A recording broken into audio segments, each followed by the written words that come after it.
immobilier maintenant. Ah oui, avec notre camarade Engie Impellizzeri, notre expert immobilier en plus. Bonjour Engie. Bonjour Alain. Alors parfois, quand on achète une maison sur un coup de cœur en 24 heures, une fois achetée, on découvre la mérule dans la cave. Et qu'est-ce qu'on fait ? D'abord, il faut s'inquiéter de savoir si c'est vraiment la mérule. Alors, comment on peut le savoir ? En faisant faire une analyse de ce champignon par un organisme tout à fait précis qui viendra faire des prélèvements. Ça ressemble à quoi la mérule ? En général, c'est comme de l'ouate blanche. Il y a une chose que vous devez savoir. Pour qu'il y ait mérule, il faut de l'obscurité, de l'humidité et du bois. Sinon, on a vite fait de mérule. La mérule s'attaque généralement aux maçonneries, aux boiseries des habitations, aux charpentes, dans les caves, dans les greniers. Un agent immobilier, il peut être complice quand même de ce genre de vente. L'acheteur, est-ce que lui, il peut revenir en arrière via l'agent immobilier ? Alors, soyons clairs. Ce cas de mérule est un cas typique de savoir à qui incombe la faute. Et ça s'appelle, dans notre jargon, le vice caché. Alors, la loi précise 4 points très importants.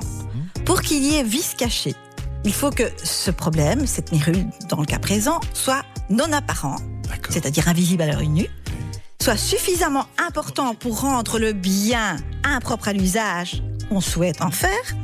Il faut qu'il soit survenu antérieurement à la vente et il doit évidemment être ignoré par l'acheteur. Sinon, il n'y aurait pas de vice caché. Alors, la question ici, c'est de la preuve. La preuve de qui aurait dissimulé le vice caché.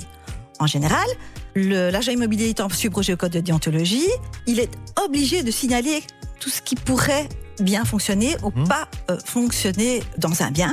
Donc, l'agent immobilier assume sa responsabilité ainsi que toutes les personnes qui travaillent sous son autorité. Vous qui êtes une spécialiste, ce genre de situation, ça arrive souvent ou alors c'est plutôt rare ? Alain, moi j'ai déjà vendu une maison sur le boulevard de Mons par exemple, avec la mérule. Et j'ai annoncé à la visite, voilà, vous allez avoir un bien d'exception, maison de maître, avec un potentiel pas possible.